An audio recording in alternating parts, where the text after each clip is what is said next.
योभन्दा अगाडिका क्लासहरूमा हामीहरूले BBS 4th year अन्तर्गत रहेको सब्जेक्ट फन्डामेन्टल अफ इन्भेस्टमेन्ट अन्तर्गत रहेको च्याप्टर 2 यानि कि मार्केट एन्ड ट्रान्जेक्सन, जसलाई चाहिँ हामीहरू सेक्युरिटिज मार्केट भनेर पनि बुझ्ने गर्छौं, उक्त सेक्युरिटिज मार्केटसँग जोडिएका र अस्मिता पब्लिकेसनको बुकमा दिएका केही 2 मार्क्सका भेरी सर्ट न्युमेरिकल प्रब्लमहरूलाई सल्भ गर्न सिकेका थियौं भने आजको क्लासमा फेरि एकपटक हामीहरू यही च्याप्टर यानि कि मार्केट एन्ड ट्रान्जेक्सनसँग जोडिएका र अस्मिता पब्लिकेसनको बुकमा दिएका केही 10 मार्क्सका लङ न्युमेरिकल प्रब्लमलाई सल्भ गरेर यो च्याप्टरलाई अझ विस्तृत रूपमा बुझ्ने कोसिस गर्नेछौं। जस अन्तर्गत आजको क्लासमा चाहिँ हामीहरू सुरुमा अस्मिता पब्लिकेसनको बुकमा दिएको यो 2.1 को न्युमेरिकल प्रब्लमलाई सल्भ गर्न सिक्नेछौं र त्योभन्दा पश्चात यहाँदेखि तल दिएका प्रत्येक न्युमेरिकल प्रब्लमहरूलाई पनि हामीहरू क्रमशः सल्भ गर्न सिक्दै जानेछौं। क्वेशनले के भन्दैछ म एकचोटि सर पढेर सुनाउँदैछु ल। Assume that you purchase 1000 share of common stock भनेको छ। हामीले जम्मा 1000 वटा शेयर किनेका रहछौं कमन स्टक हैन, 500 रुपैयाँ गोटाका दरले भनेर हामीलाई क्वेशनले भनिराखेको छ। अब सबैभन्दा सुरुमा त हामीहरूले क्वेशन पढ्ने बित्तिकै त्यो लङ पर्चेजसित रिलेटेड क्वेशन हो कि सर्ट सेलसित रिलेटेड क्वेशन हो त्यसको बारेमा बुझ्नुपर्ने हुन्छ, छुट्याउनु पर्ने हुन्छ। यदि कुनै पनि लगानीकर्ताले आज कुनै ब्रोकरेज फर्मबाट शेयर सापट्टि ल्याएर आजको दर भाउमा बेचेको छ भने त्यो सर्ट सेल हुन्छ क्या। आज वर्तमान समयमै बिक्री गर्यो, कुनै पनि लगानीकर्ताले आज वर्तमान समयमा शेयर यति रुपैयाँको टाका दरले बिक्री गर्यो भनेर भनेको छ भने त्यो सर्ट सेलिङ हुन्छ। अथवा क्वेशनले तोकेरै सर्ट सेलको कुरा गरेको छ भने त त्यो सर्ट सेलिङ हुन्छ। अन्य अवस्थामा त्यो क्वेशन लङ पर्चेजसित रिलेटेड हुन्छ। अब हामीहरू अलिकति अनुमान लगाउँ न, लङ पर्चेज र सर्ट सेलको बारेमा त हामीहरूले यो च्याप्टरको पार्ट 1 क्लासमा पनि बुझेका थियौं। यदि कुनै पनि लगानीकर्ताले ब्रोकरेज फर्मबाट शेयर सापट्टि ल्याएर आजको दर भाउमा बेचेर भविष्यमा गएर किनेर त्यो सापट्टि तिर्यो भने त्यो सर्ट सेलिङ हो। लङ पर्चेजमा चाहिँ कुनै पनि लगानीकर्ताले वर्तमान समयमा शेयर आफूले किन्छ र त्यो आफूले वर्तमान समयमा किनेको शेयरलाई भविष्यको कुनै समय बिन्दुमा गएर बेचिदिन्छ भने त्यो लङ पर्चेजसित रिलेटेड हो क्या। आज शेयर किनेर त्यसलाई भविष्यमा गएर बेच्छ भने त्यो लङ पर्चेज हो। आज शेयर सापट्टि ल्याएर बेचेर भविष्यमा गएर किनेर तिरिदिन्छ त्यो सापट्टि भने त्यो सर्ट सेलसित रिलेटेड हो। हामीले पार्ट 1 क्लासमा पनि यसको बारेमा डिस्कस गरेका थियौं। अब यो लु छुट्याउँ त, यो लङ पर्चेजसित रिलेटेड हो कि सर्ट सेलसित रिलेटेड हो।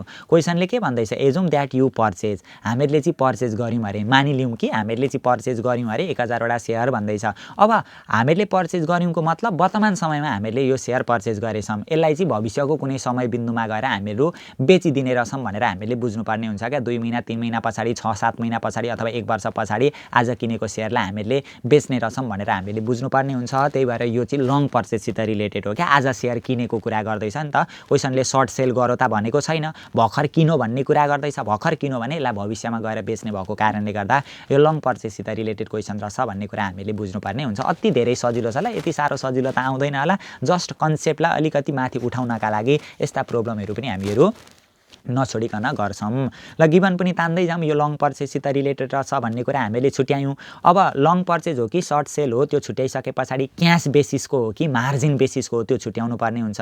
यदि क्वेशनले इनिशियल मार्जिनहरूको कुरा, मेन्टेनेन्स मार्जिनहरूको कुरा गरेको छ भने त्यो मार्जिन बेसिसमा हो, त्यस्तो कुरा केही गरेको छैन भने त्यो क्याश बेसिसको प्रब्लम हो भनेर हामीले बुझ्नुपर्ने हुन्छ, जुन कुरा हामीहरू पार्ट 1 क्लासदेखि नै छलफल गर्दै आइराखेका छौं।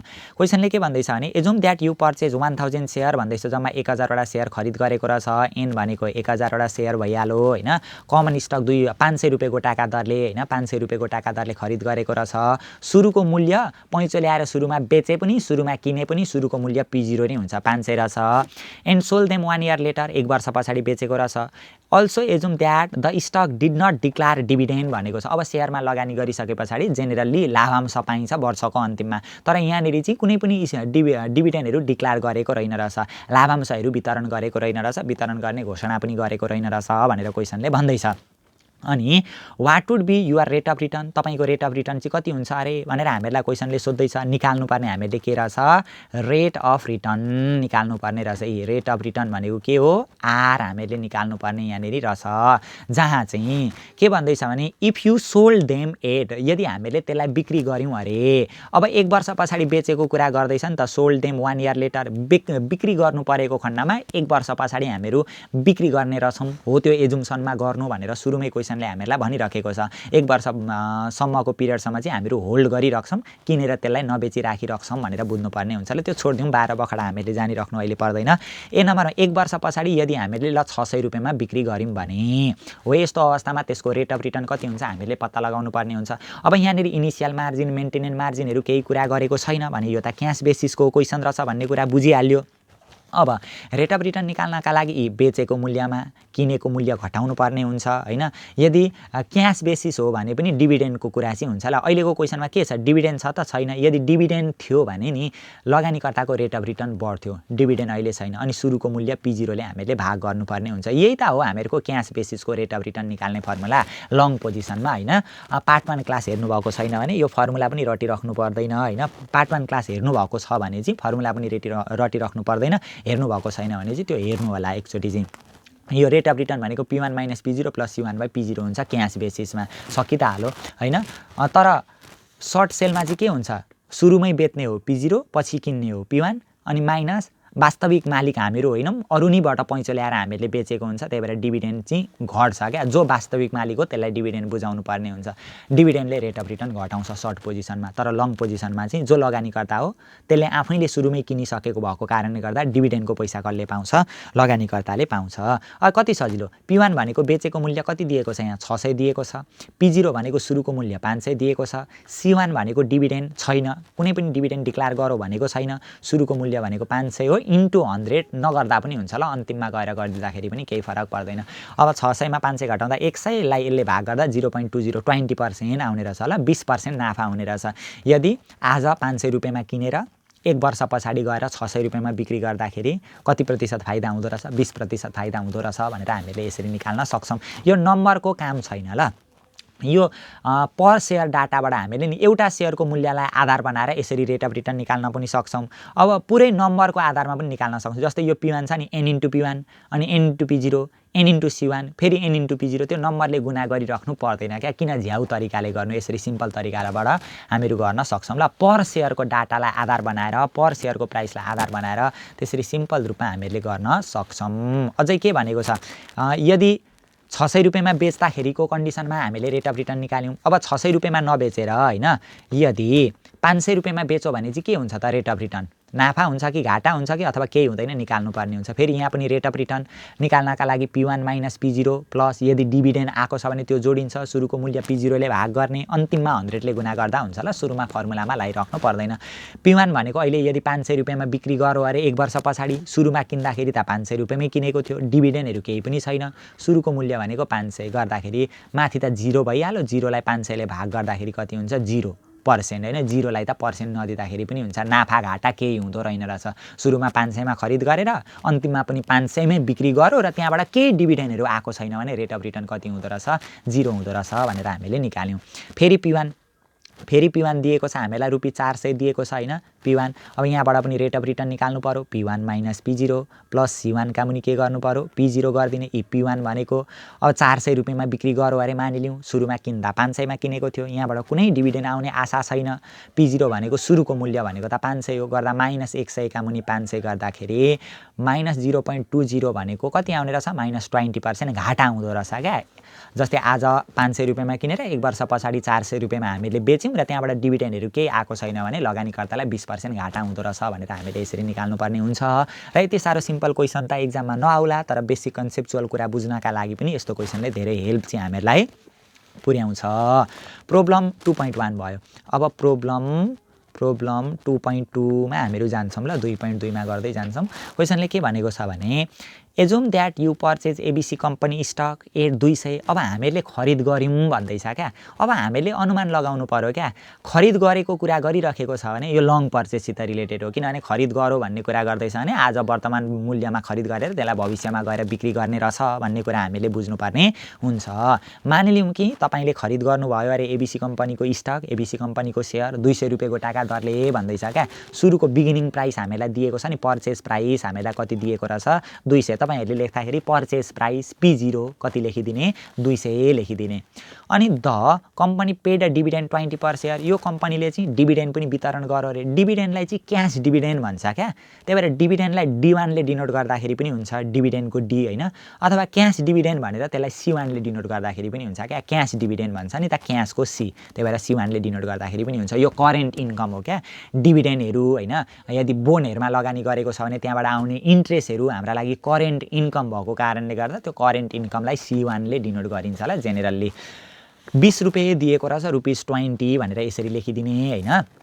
अनि you sold the stock 230 per share भनेको छ क्या, र हामीले कति रुपैयाँमा बिक्री गरेछौं 230 रुपैयाँका दरले बिक्री गरेछौं। कहिले ल 1 वर्ष पछाडी बिक्री गर अथवा जहिलेसुकै बिक्री गरोस् त्यो केही फरक परेन ल। 230 रुपैयाँको टाका दरले बिक्री गरेछ भन्दैछ, त्यो बिक्री गरेको मूल्य पछिको मूल्य P1 हुन्छ, रुपैयाँ दिएको छ 230 भनेर दिएको रहेछ।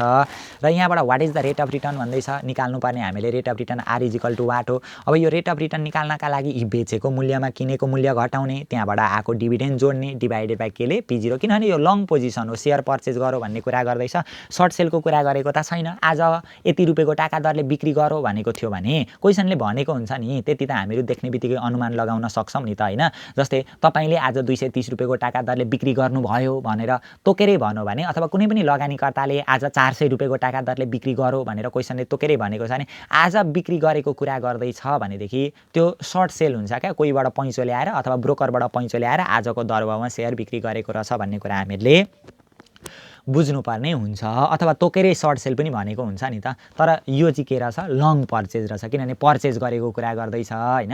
पर्चेज गरेको मतलब आज वर्तमान समयमा किनेर त्यसलाई भविष्यमा गएर बिक्री गर्ने रहेछ हो। यस्तो सिचुएसन त्यो क्वेशनले देखाइराखेको छ भने त्यो चाहिँ लङ पर्चेजसित रिलेटेड रहेछ भनेर हामीले बुझ्नुपर्ने हुन्छ। ल P1 भनेको 230 रुपैयाँ भइहाल्यो, माइनस P0 भनेको सुरुको मूल्य 200 भइहाल्यो, डिभिडेन्ड त्यहाँबाट 20 रुपैयाँ आइहाल्यो, सुरुको मूल्य भनेको 200 भइहाल्यो। ल ठीक छ, 230 मा 200 घटाउँदा 30 र 20 ले 50 भइहाल्यो, डिभाइडेड बाइ कति हुने रहेछ 200।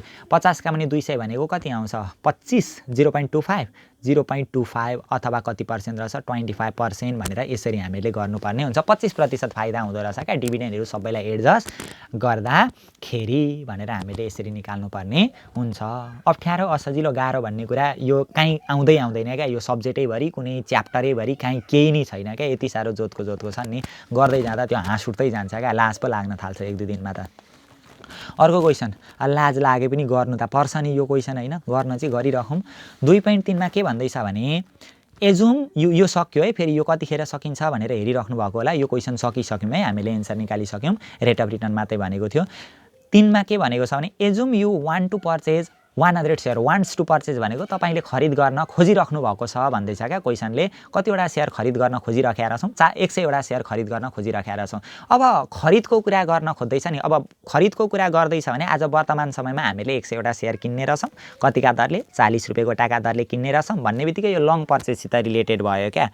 आज शेयर किनेर यसलाई भविष्यमा गएर हामीले बेच्ने रहेछौं भनेर हामीले बुझ्नुपर्ने हुन्छ। अब यसलाई पनि गरिहालौं, केही छैन। जस्तै क्वेशनले के गिभनमा दियो भने आज हामीहरु किन्न खोज्दैछौं अरे हैन, वान्ट्स टु पर्चेज भन्दैछ 100 वटा शेयर 100 शेयर भनेर हामीलाई दिएको रहेछ। अब यो क्वेशनमा एकछिन हामीहरु अल्मलिन्छौं ल।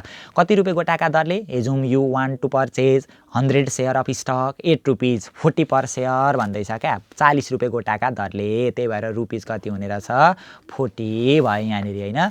अनि at the time when the initial margin share at the time of purchase भन्न खोजेको होला। यो अलिकति अस्पष्ट, अलिकति अपुरो यहाँनिर ल्याङ्ग्वेज दिएको छ हैन। हामीले 100 वटा शेयर खरिद गर्ने रहेछौं 40 रुपैयाँको टाका दरले हैन।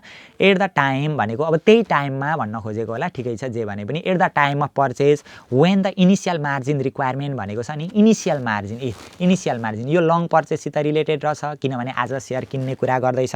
100 वटा शेयर हामीले किन्न खोजिराखेका रहेछौं 40 रुपैयाँको टाका दरले। अनि इनिशियल मार्जिन चाहिँ हामीलाई कति तोकेको रहेछ यहाँनिर 70% तोकेको रहेछ। इनिशियल मार्जिन भनेको सुरुमा शेयर खरिद गर्दाखेरि लगानीकर्ताले आफूले बुझाउनु पर्ने पैसा क्या, बाँकी चाहिँ ब्रोकरबाटै ऋण लिएर पनि शेयरको कारोबार गर्न सक्छ। हामीले पार्ट 1 क्लासदेखि यही बुझ्दै आएको त हो, यही पढ्दै आएको कुरा त हो, फाल्टु कुरा यहाँनिर केही पनि छैन। हो यस्तो दिएको छ क्या हामीलाई इनिसियल मार्जिन 70%, मतलब एउटा सेयरलाई 40 रुपियाँ पर्छ भने 40 रुपियाँको 70%, 7 चौको 28 रुपियाँ मात्रै सुरुमा हामीले पैसा भुक्तानी गर्नुपर्ने हुन्छ। बाँकी रहेको चाहिँ 12 रुपियाँ चाहिँ ब्रोकरबाटै ऋण लिएर पनि हामीहरू सेयरको कारोबार गर्न सक्ने रहेछौँ। अब क्वेसनले के भन्दैछ यहाँ हेर्दै जाम what would happen to your, होइन, what would happen to your actual margin. अब एक्चुअल मार्जिन चाहिँ कति हुन्छ तपाईँको भन्दैछ क्या क्वेसनले। के भन्नु अरे what would happen to your actual margin, तपाईँको एक्चुअल मार्जिन कति हुन्छ if price moves up to ₹65 per share. Price move भयो अरे क्या, प्राइस बढो अरे, प्राइस माथितिर धकेलियो अरे, माथितिर धकेलिएर कति रुपियाँ पुग्यो अरे 65 रुपियाँ पुग्यो अरे भनेर क्वेसनले हामीहरूलाई भनिरहेको छ हो। प्राइस मुभ भयो अरे, प्राइस बढो अरे, प्राइस चाहिँ माथितिर धकेलियो भने तपाईँको एक्चुअल मार्जिनको पोजिसन अब कति हुन्छ भन्दैछ क्या।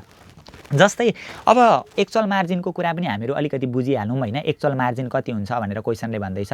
सुरुमा हामीले सेयर किन्ने बेलामा चाहिँ हामीहरूले आफूले आफ्नो गोजीबाट लगानी गरेको पैसा भनेको इनिसियल मार्जिन हो। सुरुमा इनिसियल मार्जिन कति छ 70%। अब यो पछि गएर यो इनिसियल मार्जिन जब चेन्ज हुन्छ नि, सेयरको मूल्य परिवर्तन भइसकेपछि इनिसियल मार्जिन त्यो चेन्ज हुँदै जान्छ क्या। त्यो मार्जिनको पोजिसन हामीले सुरुमा जुन लगानी गरेको पैसा हो, जुन हाम्रो पैसा हो, त्यो पोजिसन चाहिँ चेन्ज हुँदै जान्छ। त्यो चेन्ज हुँदै गएको पोजिसनलाई चाहिँ एक्चुअल मार्जिनको पोजिसन भनिन्छ। यसको बारेमा हामीहरू डिटेलमा छलफल गर्ने नि छौँ। अहिले चाहिँ के मात्रै बुझौँ भने नि मजाले यो बुझ्नै पर्ने हुन्छ, सबै कुरा बुझेरै जानुपर्ने हुन्छ होइन। बुझेर गए जस्तो राम्रो हुँदैन नि त। त्यही भएर अहिले चाहिँ हामीहरू के मात्रै बुझौँ भने हामीले कुनै कम्पनीको 100वटा सेयर खरिद गरेको रहेछ 40 रुपियाँको टाका दरले। सेयर खरिद गरेको बेलामा चाहिँ इनिसियल मार्जिन हामीले 70% चाहिँ पैसा बुझाउनु पर्ने रहेछ। बाँकी चाहिँ ब्रोकरेज फर्मबाटै ऋण लिएर पनि सेयरको कारोबार गर्न सक्ने रहेछौँ। यदि सेयरको मूल्य चाहिँ मुभ्स अप चेन्ज भयो अरे, बढो अरे, 40 रुपियाँमा किनेको सेयर चाहिँ बढेर 65 रुपियाँ पुग्यो भने एक्चुअल मार्जिनको पोजिसन कति हुन्छ त्यो पत्ता लगाउनु भन्दैछ। अब यो लङ पोजिसनसित रिलेटेड क्वेसन हो, लङ पर्चेससित रिलेटेड क्वेसन हो। एक्चुअल मार्जिन निकाल्ने हामीहरूको फर्मुला के थियो सम्झिनु त। पार्ट 1 क्लासलाई एसिड्स माइनस डेप्टका मुनि के हुन्छ भनेको थियौँ हामीले, एसिड्स हुन्छ भनेको थियौँ होइन। फर्मुला त्यस्तो गाह्रो छैन। लङ पोजिसनमा एसिड्स माइनस डेप्टका मुनि एसिड्स हुन्छ, सर्ट सेलमा एसिड्स माइनस डेप्टका मुनि डेप्ट हुन्छ क्या। तल डेप्टले हामीले भाग गर्नुपर्ने हुन्छ। फेरि मैले एकचोटि सेयर गर्न चाहेँ तपाईँहरूलाई होइन। यहाँ हेर्नु त, एक्चुअल मार्जिन निकाल्नका लागि एसिड्स माइनस डेप्टका मुनि एसिड्स हुन्छ। लङ पोजिसनको कुरा गर्दा है, यतापट्टि लङ पोजिसन यसरी नि टिपेर राख्नु होइन, भित्तामा टाँसिदिनु न, आखिरी नजानी त हुँदैन होइन, जान्नै पर्ने हो। यो हेरेकै भरमा जान्न सकिने कुरा हो क्या। पार्ट 1 क्लासलाई मजाले हेर्नुभयो भने र यति कापीमा उतार्नु भयो भने अलिअलि गर्दै आउँदै जान्छ क्या। यो केही गाह्रै पर्दैन। एसिड्स माइनस डेप्टका मुनि एसिड्स हुँदो रहेछ। यतापट्टि सर्ट पोजिसनमा चाहिँ एसिड्स माइनस डेप्टका मुनि डेप्ट हुँदो रहेछ। ल, हो त्यसरी हामीले गर्नुपर्ने हुन्छ। अब हामीले छलफल गरेका थियौँ नि एसिड्स भनेको कतिवटा सेयर छ, अहिले वर्तमान मूल्य कति पुग्यो, त्यही नै हामीहरूको एसिड्स हुन्छ। अब ऋण भनेको चाहिँ सुरुमा हामीहरूले ऋण जति लिएको त्यति, जस्तै कतिवटा सेयर किनेको छ, कति रुपियाँको टाका दरले किनेको छ, त्यसमा 1 माइनस इनिसियल मार्जिन घटाइदियो भने, इनिसियल मार्जिन भनेको सुरुमा आफूले बुझाएको इक्विटीको पोर्सन हो।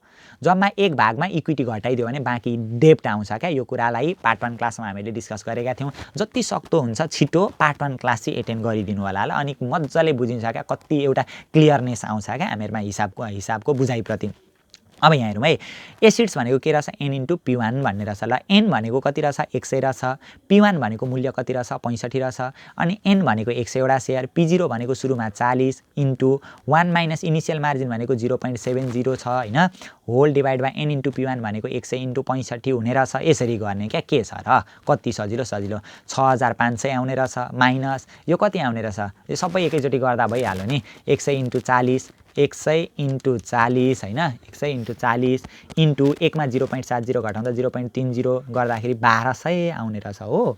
1200 आउने रहेछ यहाँनिर, 1200 बाई 6500 गर्दाखेरि 6500 माइनस 1200, 6500 माइनस 1200 डिभाइडेड बाई 6500 गर्दाखेरि 0.8153 आउने रहेछ। 0.8153 8 ल, अथवा यो 81.538% आउने रहेछ। अब मतलब यसको मतलब पनि बुझ्दै जाउँ, अलिकति बुझ्दै जाउँ होइन, छलफल गर्दै जाउँ, हतार चाहिँ नगरौँ। जस्तै सुरुमा हामीले सेयर खरिद गर्दा हामीले कति लगानी गरेका थियौँ 70% लगानी गरेका थियौँ। तर पछि गएर मूल्य जुन बढेको छ नि, मूल्य बढेको कारणले गर्दा यो इनिसियल मार्जिन हामीहरूको पैसा सुरुमा 70% थियो होइन, त्यो बढेर भरे कति पर्सेन्ट पुगेछ 81.538% पुगेछ एक्चुअल मार्जिन क्या। हामीहरूको आफ्नो पैसाको भ्यालु चाहिँ यति पर्सेन्ट पुगेछ भन्न खोजेको। सुरुमा हाम्रो पैसाको भ्यालु 70% थियो, हामीले लगानी गरेको आफ्नो पैसाको भ्यालु 70% थियो, पछि त्यो बढेर कति पुगेछ 81.538% पुगेछ भनेर हामीले बुझ्नुपर्ने हुन्छ ल। अबको मार्जिनको पोजिसन चाहिँ यति रहेछ भनेर बुझ्नुपर्ने हुन्छ। यो कुरा हामीहरू बुझ्दै जान्छौँ, यति मात्रै बुझेर त हुँदैन, यो त एन्सर मिलाएको तरिका मात्रै हुन्छ होइन। यति बुझेर मात्रै चाहिँ पछिल्लो क्लासहरूमा यो डिटेलमा हामीले यो बुझ्नुपर्ने हुन्छ ल। अलिकति बेस बस्यो भने फर्मुला टकटक हामीले एप्लाई गर्न सिक्यौँ भने त्योदेखि फाल्टु क्लासेसहरूमा चाहिँ अनि बुझ्नुपर्ने कुराहरू पनि बुझ्न सहुलियत पुग्छ क्या। त्यही भएर पार्ट 1 क्लास चाहिँ इम्पोर्टेन्ट हो, पार्ट 1 क्लासलाई चाहिँ एटेन्ड गरिहाल्नु ल। यो सबै हामीहरू बुझ्दै जान्छौँ। अब सुरुमा 100 सेयर किनेको थियो 40 का दरले, प्राइस बढेर 65 हुँदाखेरि एक्चुअल मार्जिन यति रहेछ। यदि मूल्य घट्यो भने नि एक्चुअल मार्जिनको पोजिसन पनि घट्छ क्या। अब यहाँ के भनेको छ भने मूल्य एकचोटि 65 भएको थियो अनि what would happen to the actual margin if price drop to 30% per share भनेको छ। मूल्य घटेर 30 रुपियाँमा पुग्यो अरे भन्नुको मतलब अब P1 चाहिँ 30 रुपियाँ भयो भने अब एक्चुअल मार्जिन कति हुन्छ त्यो पत्ता लगाउनु भन्दैछ। एक्चुअल मार्जिन निकाल्ने फर्मुला त हामीहरूलाई थाहा भयो, एसिड्स माइनस डेप्टका मुनि के हुँदो रहेछ, एसिड्स हुँदो रहेछ यो लङ पोजिसनमा, सर्ट पोजिसनमा एसिड्स माइनस डेप्टका मुनि डेप्ट हुँदो रहेछ होइन। एन इन्टु P1 हुन्छ। अब यो डेप्ट चाहिँ नि मूल्य जतिसुकै होस् लङ पोजिसनमा डेप्ट चेन्ज हुँदैन क्या। सर्ट पोजिसनमा चाहिँ डेप्ट चेन्ज भएकै गर्छ क्या मूल्यमा आएको परिवर्तनको कारणले। सर्ट पोजिसनमा चाहिँ डेप्ट चेन्ज हुन्छ तर लङ पोजिसनमा चाहिँ डेप्ट सुरुकै हुन्छ क्या। ऋण सबैमा एउटै हुन्छ। ऋण अघि हामीले कति निकालेका थियौँ, यो डेप्ट फर्मुला प्रयोग गरेर ऋण कति निकालेका थियौँ 1200 निकालेका थियौँ। फेरि गरिराख्नु परेन क्या, त्यो झन्झट गरे पनि उही हो नगरे पनि उही हो, लास्टमा त्यही हो भने किन गरिराख्नु दुःखै मात्रै। एन भनेको 100 सेयर हो, मूल्य परिवर्तन भएर अहिले 30 पुगेको छ। 1200 रुपियाँ हामीहरूको ऋण लङ पोजिसनमा ऋण त्यति नै हुन्छ, 100 इन्टु 30 रुपियाँ ल ठिक छ। 3000मा यो घटाउँदा 1800 हुन्छ, डिभाइड बाई कति हुन्छ 3000 होइन, गर्दाखेरि कति हुने रहेछ 0.60 होइन, 3 छक्का 18 अथवा 60%। यो के छ र यो केटाकेटीले भाँडाकुटी खेले जस्तो क्या, सबै केही नै छैन फाल्टु कुरा, यति सजिलो छ। यसरी हामीले एक्चुअल मार्जिन निकाल्नुपर्ने हुन्छ। मूल्यमा आएको चेन्जेसको कारणले गर्दा एक्चुअल मार्जिनमा पनि चेन्जेस देखा पर्छ। अहिले चाहिँ त्यति मात्रै बुझिराखौँ ल। र आजको क्लास चाहिँ मैले यति नै लिएँ होइन। मात्र हामीले 3वटा एउटा बेसिक कन्सेप्चुअल क्वेसनको बारेमा छलफल गऱ्यौँ। अब 2.4 र यहाँदेखि तलका क्वेसनहरू चाहिँ अलिक बढी एक्जाम ओरिएन्टेड छन् क्या। यी क्वेसनहरूलाई चाहिँ अलिक बढी फोकस गरेर हामीले गर्नुपर्ने हुन्छ र एक्जाममा क्वेसन आउँदाखेरि जे हामीले यहाँ छलफल गरेको त्यही आउँछ क्या। फाल्टु क्वेसन मरिगए आउँदैन।